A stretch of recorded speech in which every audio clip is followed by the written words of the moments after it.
Pope نے چھوٹے پادری کا امتحان لینے کے لیے اسے حضرت مریم علیہ السلام کی تعریف کا حکم دیا۔ پادری پوپ کے سامنے کھڑا ہوا، گاؤن کی پیٹی کھول کر دوبارہ باندھی، سینے پر صلیب کا نشان بنایا اور پھر آنکھیں بند کر کے مخاطب ہوا۔ فادر، عیسیٰ علیہ السلام کی ماں ہونے کے بعد مریم علیہ السلام کو کسی دوسری تعریف کی ضرورت نہیں۔ ایک مدت بعد جب ڈاکٹر علی شریعتی سے اس سے ملتا جلتا سوال پوچھا گیا تو مفکر ایران نے مسکرا کر کہا، حضرت فاطمہ رضی اللہ تعالی عنہا کے مقام نے ایک مدت تک مجھے پریشان رکھا۔ میں نے سوچا فاطمہ رضی اللہ تعالی عنہا محمد صلی اللہ علیہ وآلہ وسلم کی بیٹی ہیں، لیکن پھر سوچا نہیں، آپ کا اس کے علاوہ بھی ایک مقام ہے۔ سوچا فاطمہ رضی اللہ تعالی عنہا حضرت علی رضی اللہ تعالی عنہا کی بیوی ہیں، لیکن پھر سوچا نہیں، آپ کا اس کے علاوہ بھی ایک مقام ہے۔ سوچا فاطمہ رضی اللہ تعالی عنہا حسین رضی اللہ تعالی عنہا کی والدہ ہیں، لیکن پھر سوچا نہیں، آپ کا اس کے علاوہ بھی ایک مقام ہے۔ سوچا فاطمہ رضی اللہ تعالی عنہا خاتون جنت ہے، لیکن پھر سوچا نہیں، آپ کا اس کے علاوہ بھی ایک مقام ہے۔ قصہ مختصر صاحبو، میں سوچتا چلا گیا، جب تھک گیا تو بات یہیں پر آ کر ختم ہوئی۔ فاطمہ رضی اللہ تعالی عنہا از فاطمہ رضی اللہ تعالی عنہا۔ اکثر ایسا ہوتا جب سرور دو عالم صلی اللہ علیہ وآلہ وسلم گھر سے نکلنے لگتے تو وہ اپنے ننھے ہاتھوں سے آپ صلی اللہ علیہ وآلہ وسلم کی انگلی پکڑ کر ساتھ چلنے کی ضد فرماتی۔ آپ صلی اللہ علیہ وآلہ وسلم شفقت سے سر پر ہاتھ پھیر کر فرماتے، بیٹا یہ خواہش کیوں؟ تو وہ بھری آنکھوں سے محبوب خدا صلی اللہ علیہ وآلہ وسلم کو دیکھ کر کہتی، بابا جان مجھے خطرہ ہے، کہیں اکیلا جان کر کفار آپ صلی اللہ علیہ وآلہ وسلم کو نقصان نہ پہنچا دیں۔ یہ بھی ہوتا تھا جب پائے مبارک میں کافروں کے بچھائے کانٹے چبھ جاتے، آپ صلی اللہ علیہ وآلہ وسلم ناخن مبارک سے کھینچتے اور نوکیلے سرے ٹوٹ کر گوشت میں ہی رہ جاتے تو وہ آپ صلی اللہ علیہ وآلہ وسلم کا جوتا اتار کر اپنی ننھی انگلیوں سے پائے مبارک کے کانٹے چنتی جاتی اور سسکیاں بھرتی جاتی۔ اور یہ بھی ہوتا تھا جب کفر کے غرور میں مبتلا مکی آپ صلی اللہ علیہ وآلہ وسلم کے سر مبارک پر آلودگی پھینک دیتے تو آپ رضی اللہ تعالی عنہا اپنے ہاتھوں سے صاف کرتی، گرم پانی سے سر مبارک دھوتی اور روتی جاتی۔ اور یہ بھی ہوتا تھا جب آپ صلی اللہ علیہ وآلہ وسلم سارے شہر کی نفرت سمیٹ کر تو آپ صلی اللہ علیہ وآلہ وسلم کا دستار مبارک کھول کر بالوں میں تیل لگاتی، کنگھی کرتی اور اپنی بھیگی ہوئی آواز میں کہتی، بابا جان فکر نہ کریں، ہمارا رب ہمارے ساتھ ہے۔ باپ بیٹی میں انسیت بھی تو بہت تھی۔ آپ رضی اللہ تعالی عنہ کی رخصتی کے بعد بھی کوئی ایسا دن نہیں گزرا جب آپ صلی اللہ علیہ وآلہ وسلم نے بیٹی کا دیدار نہ کیا ہو۔ آپ صلی اللہ علیہ وآلہ وسلم کوشش کر کے اس راستے سے گزرتے جس پر حضرت علی رضی اللہ تعالی عنہ کا گھر تھا۔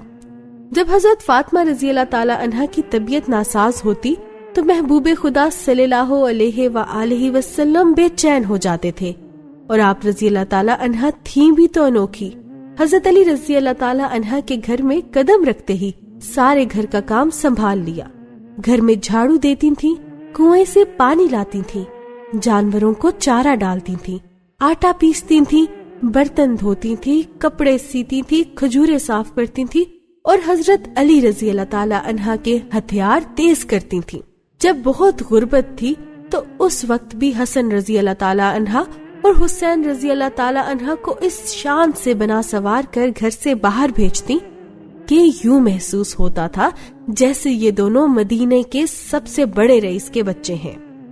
میں جب مقام فاطمہ رضی اللہ تعالی عنہ کے بارے میں سوچتا ہوں تو مجھے حیات اقبال کا وہ واقعہ یاد آ جاتا ہے جب شاعر مشرق نے اپنے استاد میر حسن کا نام شمس العلماء کے خطاب کے لیے پیش کیا۔ کمیٹی کے ارکان نے پوچھا ان کی تصنیف کیا ہے؟ علامہ اقبال نے اپنی طرف اشارہ کر کے کہا، میں ہوں ان کی تصنیف۔ آپ اس واقعے کی روشنی میں مقام فاطمہ رضی اللہ تعالی عنہا کی جستجو کریں تو آپ کو کربلا کے میدان میں کھڑے حسین رضی اللہ تعالی عنہا حضرت فاطمہ رضی اللہ تعالی عنہا کے مقام کا تعین کرتے نظر آئیں گے، جن کی 10 دن آج تک چیخ چیخ کر کہہ رہے ہیں، ہاں میں ہوں فاطمہ رضی اللہ تعالی عنہا کی تصنیف۔ یہ اعزاز بھی صرف فاطمہ رضی اللہ تعالی عنہا بنت محمد صلی اللہ علیہ وآلہ وسلم ہی کو حاصل ہے کہ بڑے سے بڑا گناہگار، فاسق اور فاجر بھی 2 نفل پڑھ کر خاتون جنت سے بارگاہ رسالت صلی اللہ علیہ وآلہ وسلم بارگاہ خداوندی میں سفارش کی درخواست کرے تو اس کی دعا قبول ہو جاتی ہے۔ محترم قارئین، آج 8 مارچ ہے، حقوق نسواں کا عالمی دن۔ مجھے یقین ہے آج بھی گزشتہ برسوں کی طرح پاکستان کے تمام بڑے چھوٹے شہروں میں غیر ملکی خوشبویات سے معطر الٹرا ماڈرن خواتین آزادی نسواں کے سیمینار کریں گی، جن میں ہر مقررہ مردوں کے اس معاشرے پر خوب کیچڑ اچھالیں گی۔ عورتوں کے حقوق، عورت کی آزادی اور عورت کی برابری کے نعرے لگائے جائیں گے۔ پاکستانی عورت کی مظلومیت ثابت کرنے کے لیے امریکہ، یورپ، آسٹریلیا اور مشرق بعید کی رپورٹوں کے حوالے دیے جائیں گے۔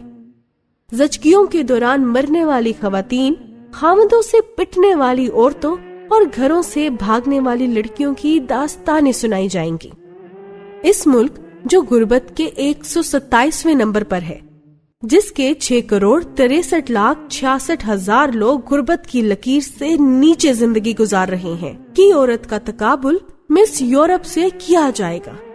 لیکن ان بھرے بھرائے ہالوں میں کوئی ایک خاتون بھی فاطمہ رضی اللہ تعالی عنہا بنت محمد صلی اللہ علیہ وآلہ وسلم کا ذکر نہیں کرے گی، جو بچی تھیں تو نسل انسانی کے سب سے بڑے انسان کے زخم دھوتی تھیں، جو لڑکی تھیں تو اپنے دور کے سب سے بڑے شجاع کو ذرا بختر پہناتی تھیں، اور جو خاتون تھیں تو تاریخ کے سب سے بڑے شہید کی پرورش کرتی تھیں، اور جس نے زندگی سے، وقت سے، معاشرے سے عمر بھر کچھ نہیں لیا، اسے صرف دیا ہی دیا۔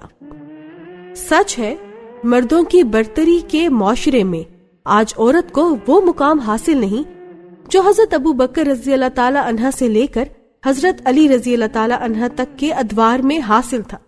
لیکن اس کے باوجود یہ بھی سچ ہے کہ اس کو جو پروٹوکول یہاں دیا جاتا ہے وہ شاید یورپ کی عورت کو 1000 سال بعد بھی نصیب نہ ہو۔ آج بھی لوگ پرائی عورت کو دیکھ کر نظریں نیچی کر لیتے ہیں، بسوں میں ان کے لیے نشست خالی کر دیتے ہیں، ان کی موجودگی میں سگریٹ نہیں پیتے، ان سے عزت و احترام سے مخاطب ہوتے ہیں۔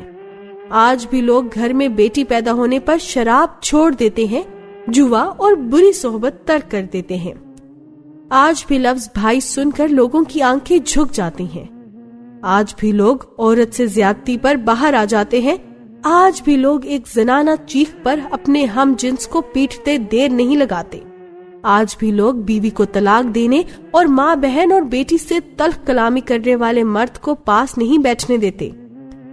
آج بھی گھروں میں بوڑھی ماؤں، دادیوں اور نانیوں کو نیوکلیس کی حیثیت حاصل ہے۔ ہاں، آج بھی اس قدامت پسند معاشرے میں عورت اتنی محفوظ ہے جتنی یورپ کے جنگلی معاشروں میں کبھی نہیں تھی۔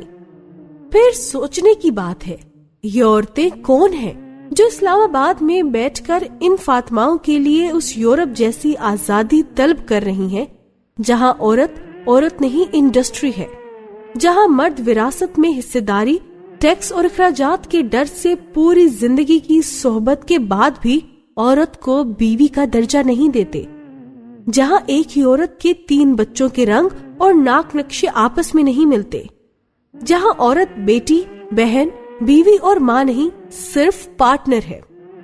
جب فیروز خان نون نے کسی مسئلے پر انگریز سرکار کو چنگیز خان جیسے حملے کی دھمکی دی تو نہرو نے مجلس احرار کے ایک جلسے میں کہا تھا، افسوس چنگیز خان کا ذکر کرنے والے بھول گئے ان کی تاریخ میں ایک عمر فاروق رضی اللہ تعالی عنہ بھی تھا۔